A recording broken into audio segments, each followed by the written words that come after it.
Halo semuanya, kembali lagi bersama saya Ratih di Mami Beluga Investing. Hari ini saya akan kembali melanjutkan seri saham-saham di LQ45. Kali ini saya akan bahas dua perusahaan dari sektor petrochemical. Mereka adalah Barito Pacific dengan kode saham BRPT dan Chandra Asri dengan kode saham TPIA. Dari analisa saya, satu, untuk saat ini saya tidak tertarik untuk investasi di sektor ini, khususnya di kedua perusahaan ini. Dua, kedua perusahaan ini cukup mahal dari segi fundamentalnya dan memang tidak pernah murah selama 5 tahun terakhir. Ketiga, sepertinya juga bukan perusahaan yang berkembang secara agresif. Jadi saya rasa mahal dari segi fundamentalnya. Oke, kenapa saya sampai ke kesimpulan tersebut? Ikuti terus analisa saya sampai akhir. Oke, disclaimer ya, ini video amatir dengan riset amatir, tujuannya untuk mendokumentasikan perjalanan saya untuk belajar mengenai investasi saham dari awal. Kalau ada yang punya masukan, silakan tulis di komentar. Apa yang saya kemukakan di channel ini jangan dianggap sebagai nasihat keuangan. Mohon melakukan risetnya sendiri sebelum membuat keputusan keuangan dan investasi.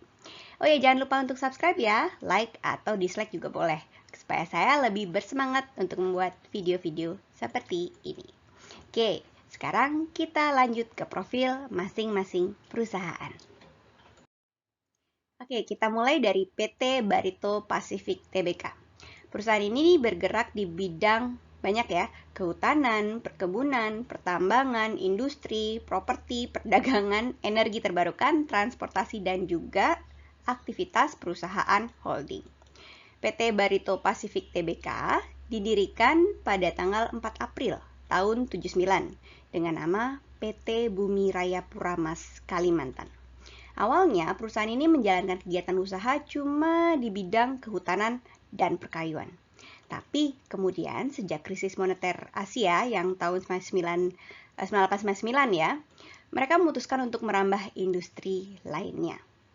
Lalu di tahun 2007, perusahaan ini mengubah nama menjadi PT Barito Pacific Tbk.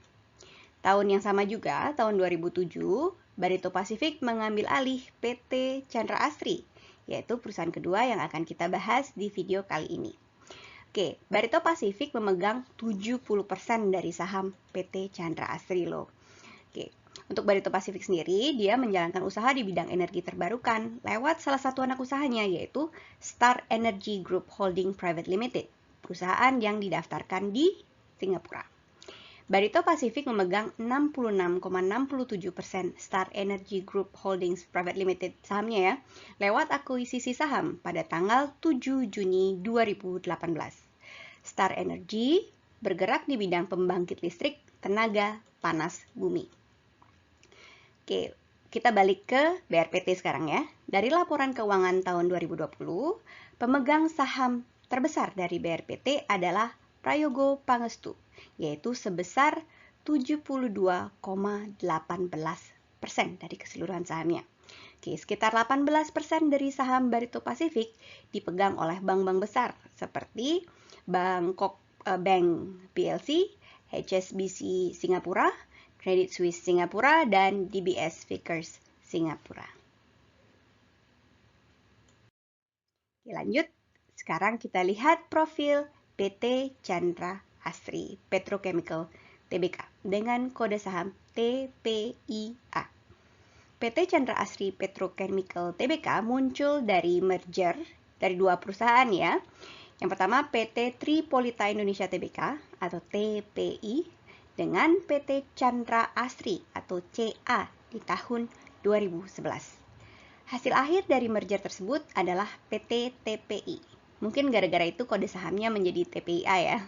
Oke, dari laporan tahunan 2020, TPIA mengoperasikan pabrik polipropilin dengan kapasitas paling besar di Indonesia. Apa itu polipropilin? Polipropilin adalah salah satu bahan dasar pembuatan plastik. Oke, kita tahu banyak sekali barang-barang yang dibuat dari plastik. Untuk menyokong operasi, TPIA ternyata memiliki pembangkit tenaga listrik sendiri loh. Oke, dan listrik yang dihasilkan melebihi kebutuhan perusahaan. Jadinya, sisanya dijual ke PLN, perusahaan listrik negara. Tapi sayangnya untuk saat ini pembangkit listriknya bukan dari sumber terbarukan. Oke, lanjut ke laporan tahun 2020 juga. Soal saham ya, kepemilikannya ya, hanya 70% dari saham TPIA beredar di masyarakat. Oke, jadi sedikit sekali proporsinya. Sedangkan 5 pemegang saham terbesar adalah satu, perusahaan kita yang baru saja bahas ya, PT Barito Pacific Tbk sebesar 41%, 41,88%.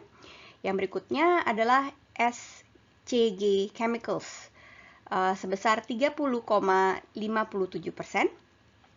Berikutnya Prayogo Pangustu sebesar 15%. Dan terakhir Marigold Resources Private Limited sebesar 4,75%. Oke, itu tadi profil kedua perusahaan yang punya hubungan induk dan anak ya. Induknya itu Barito Pacific, sementara anaknya adalah Chandra Asri. Itu profil singkatnya. Sekarang kita lanjut untuk melihat gimana kinerja mereka. Oke, di sini saya plot laba per saham atau earning per share, disingkat EPS selama 10 tahun terakhir. Oke, saya kumpulkan lalu saya plot di sini dari tahun 2010 sampai dengan 2020. Oke, saya plot EPS dengan nokta-nokta tebal dan dihubungkan dengan garis tebal. Yang merah untuk Barito Pacific yang di atas dan yang biru untuk Chandra Asri yang di bawah ya. Di grafik di layar saya juga beri garis horizontal putus-putus untuk menandakan level 0. Artinya, kalau EPS-nya digambarkan di bawah garis hijau putih-putih ini, artinya perusahaannya sedang rugi. Oke, sedikit catatan. Laporan keuangan BRPT dan TPIA memakai mata uang dolar Amerika Serikat atau US dollar. Tapi untuk konsistensi dengan harga sahamnya, karena harga sahamnya dalam rupiah ya, di video ini mata uangnya saya konversi ke rupiah semua, biar lebih nyaman dan lebih enak melihatnya. Secara sekilas, sekarang kita lihat ke layar ya, ke grafik sini. Secara sekilas kita bisa lihat laba kedua perusahaan ini saling berhubungan. Agak mirip gitu ya. Oke, pertama BRPT. Untuk BRPT, perusahaan merugi sampai dengan tahun 2015 dari 2010. Jadi dia masih di bawah garis hijau putus-putus. Jadi perusahaannya merugi. Dan kemudian labanya melonjak di tahun 2016 ke sekitar Rp60 per saham. Sejak itu labanya menurun lagi sampai hampir mendekati 0 di tahun 2018. Tapi sampai 2020 tampaknya tidak pernah lagi mencatat kerugian. Naik sedikit masih di bawah Rp20 per saham ya, tapi tidak sampai minus atau rugi. Oke, sekarang lanjut ke Chandra Asri, anak perusahaannya. Untuk Chandra Asri, saya cuma bisa mengakses laporan keuangannya dari tahun 2012. Jadinya saya kumpulkan EPS-nya dari tahun 2012. Chandra Asri sempat merugi di tahun 2012, seperti kita lihat di layar. Ya, noktahnya ada di bawah garis hijau putus-putus untuk tahun 2012. Tapi setelah itu, EPS-nya atau earning per share, laba per sahamnya konsisten menanjak sampai dengan naik drastis di tahun 2017. Dari tahun 2016 ke 2017 naik drastis ke angka hampir mendekati Rp300 per saham. Dari sekitar 50-an tidak sampai dengan Rp100 per saham di tahun 2016. Cuma sayangnya EPS-nya menurun teratur dari tahun 2017 ke tahun 2019. Sampai dengan hampir mendekati angka 0 di tahun 2019 ya. Tapi bagusnya kita bisa mengamati ada peningkatan dari tahun 2019 ke tahun 2020. Walau masih tidak setinggi tahun 2018 dan tahun 2017. Oke, sekarang kita lihat EPS kuartalnya untuk melihat efek pandemi ke kedua perusahaan ini. Oke, saya plot laba per saham kedua perusahaan ini per kuartal dari tahun 2019 sampai dengan 2020. Jadi kuartal 1 2019 sampai dengan kuartal 4 2020. Pertama, kita lihat BRPT. Perusahaan ini sempat mencatat kerugian di kuartal kedua 2019 dan kuartal kedua 2020. Oke, menarik ya. Dua-duanya ruginya di kuartal kedua, walaupun ya mungkin tidak berhubungan. Saya kurang ada informasi apa penyebab kerugian di kuartal kedua 2019. Akan tetapi, kuartal kedua 2020 bertepatan dengan efek COVID-19. Ya, pada saat itu mulai lockdown di beberapa negara dan juga termasuk di Indonesia ya. Semuanya tutup, toko-toko tutup, perusahaan tutup, sekolah tutup, dan sebagainya. Mungkin juga ini karena efek pandemi COVID-19. Oke, di kuartal ketiga 2020, laba perusahaan sepertinya sudah berusaha pulih. Maksudnya kembali pulih, naik kembali ya. Tidak senegatif kuartal sebelumnya. Kemudian kita lanjut ke TPIA. TPIA sudah mengalami penurunan laba dari tahun 2019. Di grafik kita lihat dia turun teratur dari awal 2019 sampai dengan kuartal kedua 2020. Jadi sepertinya penurunan laba ini bukan cuma dampak dari pandemi. Mungkin pandemi memperparah, tapi bukan dampak dari pandemi karena penurunannya sudah dari tahun 2019 kuartal pertama. Laba TPIA kemudian kembali pulih di sisa kuartal 2020. Naik tinggi bahkan melampaui kuartal pertama 2019. Ya, angka di kuartal keempat 2020. Melampaui kuartal pertama 2019. Nah, oke, begitu dari tadi kita lihat kemampuan kedua perusahaan untuk menghasilkan laba selama beberapa tahun terakhir, termasuk juga yang EPS kuartalnya yang 2 tahun kemarin. Sekarang mari kita lihat seberapa banyak dari laba yang dibagikan ke pemegang saham dalam bentuk dividen. Kita lihat histori dividennya kedua perusahaan ini.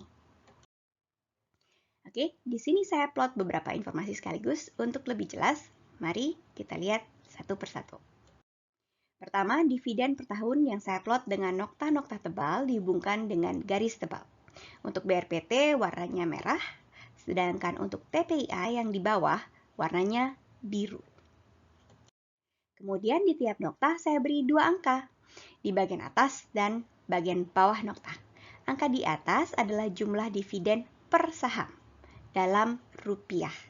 Oke, jadi tahun 2018 misalnya untuk Chandra Asri ada 25,9, itu artinya 25,9 rupiah per saham dividennya.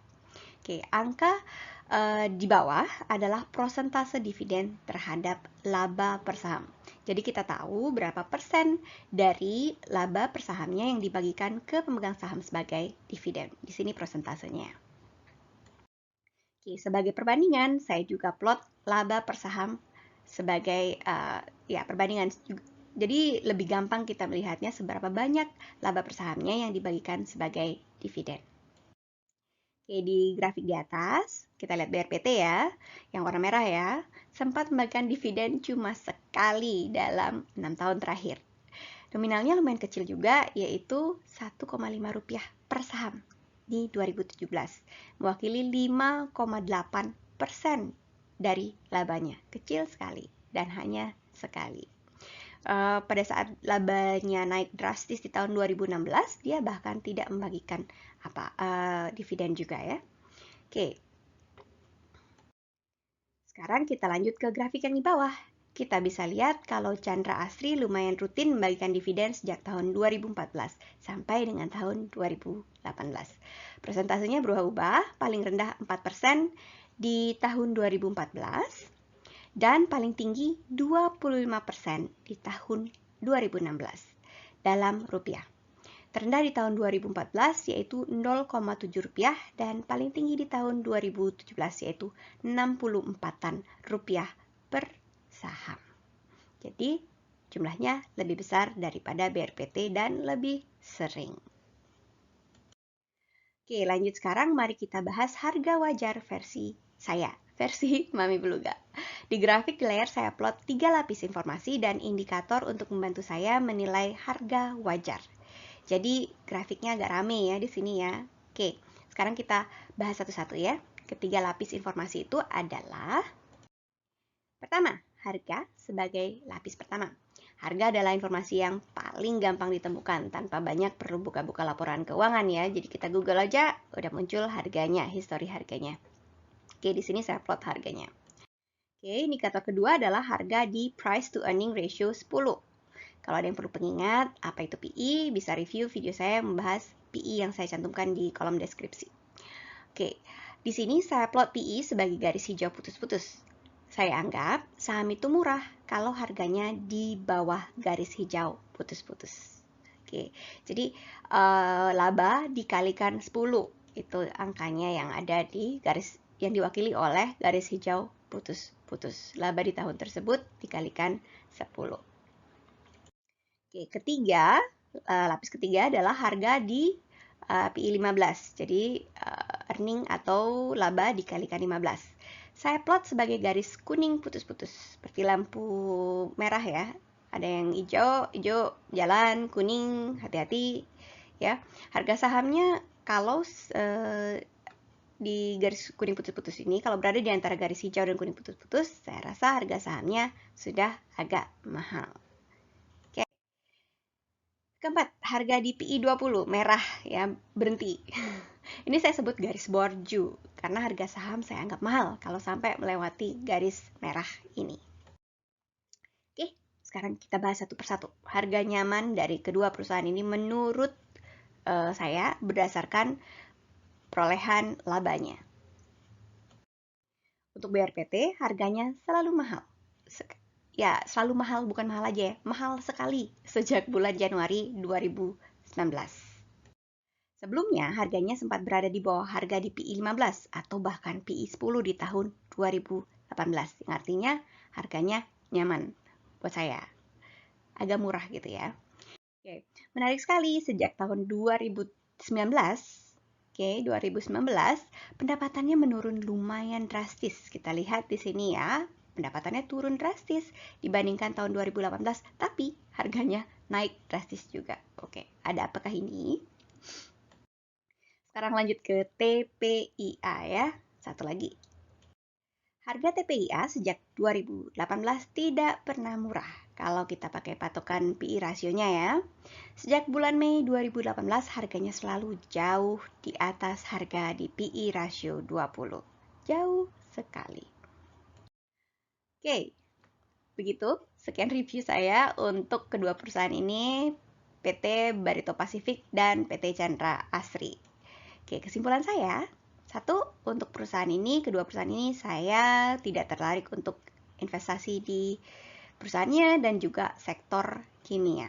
Oke, yang kedua perusahaan ini mahal ya kalau menurut standar saya yang berdasarkan dari earning atau labanya cukup mahal dan tidak pernah murah sejak tahun 2019 untuk Barito Pacific dan sejak Mei 2018 untuk Chandra Asri. Oke, kedua perusahaan ini juga sepertinya tidak berkembang secara agresif. Kita lihat dari penurunan perolehan laba sejak 2019. Jadi di grafik tadi kita lihat ada penurunan yang lumayan teratur. Jadi saya rasa mahal juga. Oke, di samping itu sektor ini jauh sekali dari keseharian saya. Jadinya saya nggak familiar dengan sektor ini, jadi saya nggak tahu performance company ini seperti apa dan produknya bagaimana. Saya lebih nyaman berinvestasi di sektor yang saya familiar. Jadi nggak maksa untuk mengikuti perkembangan perusahaan dan sektornya. Oke, sekian video saya kali ini. Semoga bermanfaat dan jangan lupa untuk subscribe ya. Ikuti terus perjalanan saya belajar investasi. Kalau ada request video, bisa tulis di kolom komentar. Saya akan berusaha kompilasi angka-angkanya dan juga bawakan jadikan video. Oke, sekian dulu. Terima kasih. Bye-bye.